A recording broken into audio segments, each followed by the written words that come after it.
दोस्तों, कहानी शुरू होती है एक लड़के आरव से जो एक छोटी सी ड्रैगन मूर्ति उठाता है।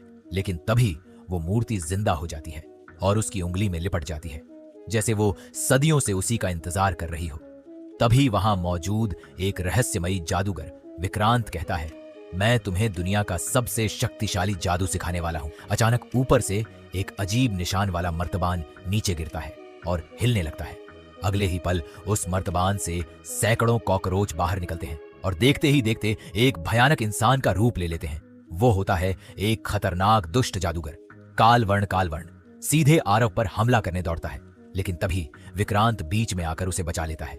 फिर शुरू होती है दोनों जादूगरों के बीच एक भयानक जंग। लेकिन तभी एक और मर्तबान आरव के पास गिरता है। आरव को बचाने के लिए विक्रांत खुद को और कालवर्ण को उसी मर्तबान में कैद कर लेता है। आरव किसी तरह उस मर्तबान को उठाकर सड़क पर फेंक देता है।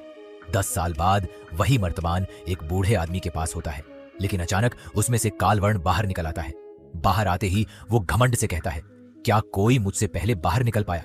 ये सुनते ही वो बुजुर्ग दंपति डर के मारे बेहोश हो जाते हैं। गुस्से में कालवर्ण मर्तबान को नीचे फेंक देता है, लेकिन तभी एक बड़ा ट्विस्ट होता है। हवा में ही विक्रांत भी उसी मर्तबान से बाहर आ जाता है। उधर कालवर्ण सीधे आरव के पास पहुंचता है और उस जादुई ड्रैगन मूर्ति के बारे में पूछने लगता है। आरव मौका देखकर वहां से भाग जाता है और कालवर्ण उसका पीछा करने लगता है। तभी सही समय पर विक्रांत पहुंचता है और आरव को बचाकर वहां से लेकर भाग जाता है। विक्रांत उसे चेतावनी देता है, तुम्हें तुरंत वो अंगूठी पहननी होगी, वरना खतरा और भी बढ़ जाएगा। उधर कालवर्ण को पता चल जाता है कि वो ड्रैगन मूर्ति अब एक बूढ़ी औरत के पास है। जब विक्रांत उसे लेने वहां पहुंचता है तो उसे सच में एक बुढ़िया दिखाई देती है, लेकिन विक्रांत को कुछ गड़बड़ लगती है और बिना सोचे समझे वो उसे जोरदार मुक्का मार देता है। और तभी सच्चाई सामने आती है। वो बुढ़िया कोई और नहीं बल्कि कालवर्ण ही होता है, जो रूप बदलकर सबको धोखा दे रहा था।